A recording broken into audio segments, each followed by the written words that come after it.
21वीं सदी में क्या आप सोच सकते हैं कि पानी ही किसी इलाके की ऐसी समस्या बन जाए कि लोग बेटियां ब्याहने से बचने लगे?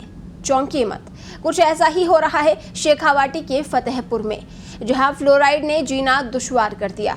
इससे भी गजब लक्ष्मणगढ़ का हाल है, जहां बस स्टैंड तो है लेकिन बसें रुकती नहीं हैं। आखिर कैसे? देखिए हमारे वरिष्ठ सहयोगी अरुण कुमार की ये ग्राउंड रिपोर्ट।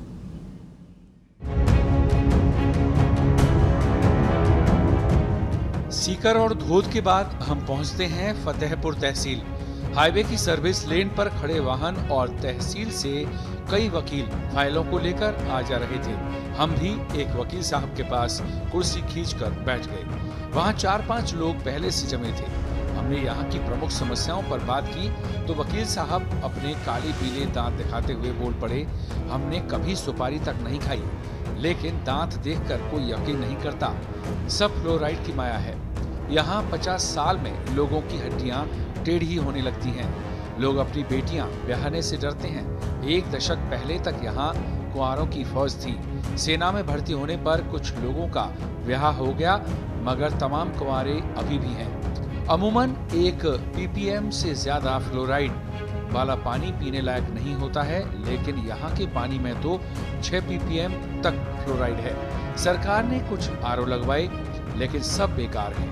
लोग 20 लीटर का कैन खरीद कर पानी पीते हैं। चिरंजीवी योजना से यहाँ लोगों को खास फायदा नहीं हो रहा है। इलाज के लिए जयपुर या सीकर जाना मजबूरी है। ड्रेनेज सिस्टम फेल होने के कारण बारिश के पानी की कोई निकासी नहीं है। ऐसे में यहाँ हफ्तों तक सड़क नहीं दिखती। इस बार बजट में ड्रेनेज सिस्टम पास हुआ, लेकिन कब तक बनेगा पता नहीं। यहाँ हमेशा कांग्रेस का विधायक रहा है, तो डर है कि सरकार बदलते कहीं ड्रेनेज प्रोजेक्ट ही न अटक जाए। तहसील से बाहर कुछ लोगों से यहाँ की अर्थव्यवस्था पर बात हुई तो पता चला कि यहाँ के अधिकांश लोग खाड़ी देशों में कमाने गए हैं। फतेहपुर में जब से होश संभाले हैं, जब से पानी की विकट समस्या हो रही है बरावती। आप नवलगढ़ पुलिया देखिए, चतरिया बस स्टैंड देखिए, हमारा चूना चौक देखिए, वार्ड नंबर 50 वहाँ पर स्थिति देखिए। चारों तरफ पानी निकासी की समस्या बनी रहती है। प्रशासन को बार बार हम लोग कहते भी हैं कि भाई मंडावा पुलिया से पानी निकालने की सुविधाएं करें। वहाँ तो मौत भी हो गई थी। वहाँ पे एक मौत भी हो गई थी। गुजरों का आदमी था, गरीब आदमी, वो उसके अंदर डूब के ख़त्म भी हो गया था। लेकिन कोई भी आज भी आप व्यवस्था देखें तो व्यवस्था के नाम से सिर्फ प्रपोजल है और कुछ भी नहीं। आप चुने की देख लीजिए, आने जाने के लिए मार्ग है, सब 5-5 दिन तक बंद रहते हैं। दुकानें नहीं खोल सकते दुकानदार। अगर बारिश में बस स्टैंड का क्या हाल रहता है? कितने बताया जाता है कि 300 के करीब दुकानों में जो पानी की वजह से सामान खराब हो जाता है जब भी बारिश आती है। बहुत लाखों रुपयों का दुकानदारों को सामान नष्ट होता है बारिश की ऋतु के अंदर। आगे भविष्य की कोई योजना बना नहीं रहे हैं। इस समय फतेहपुर में जब बाजार में बरसात हो जाती है तो उसके बाद में यहाँ जो चूना है उसके पास यहाँ इतना लबालब पानी हो जाता है कि आदमी बाहर भी नहीं निकल सकता है। घरों की दीवारें इस पानी से गिरने लग गई है। अधिकतर लड़कियां नर्सिंग करने केरल चली गईं और वहीं बस गईं। फतेहपुर का प्लास्टर ऑफ पेरिस देश में प्रसिद्ध है, लेकिन पानी की कमी से कभी उद्योग का विकास ही नहीं हो पाया। सरकार अभी भी चाहे तो उद्योग विकसित हो सकते हैं। इससे हजारों लोगों को यहीं रोजगार मिल जाएगा। फतेहपुर से हम पहुंचते हैं लक्ष्मणगढ़ चौराहे पर। यहाँ निजी और सरकारी बसों का जमावड़ा ऐसा था कि निकलना मुश्किल हो गया।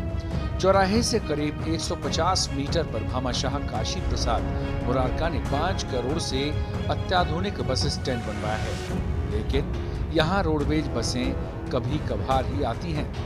एक्सप्रेस बसें तो चौराहे से ही निकल जाती हैं। खास बात यह है कि लक्ष्मणगढ़ प्रदेश कांग्रेस अध्यक्ष गोविंद सिंह डोटासरा का विधानसभा क्षेत्र है, लेकिन चौराहे से बस्ती तक एक भी रोड लाइट नहीं जलती।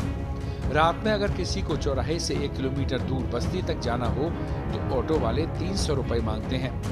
करीब 5 करोड़ की लागत से वातावरण को इतना शानदार बस स्टैंड बनवाया, लेकिन यहाँ के जनप्रतिनिधि ने कोई ध्यान नहीं दिया।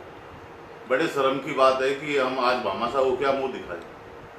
आज भी न कोई लोकल बसें आ रही हैं, न एक्सप्रेस बसें आ रही हैं। केवल एक बस स्टैंड को मात्र वो बना दिया है कि यहाँ पे बसें खड़ी हो जाती है।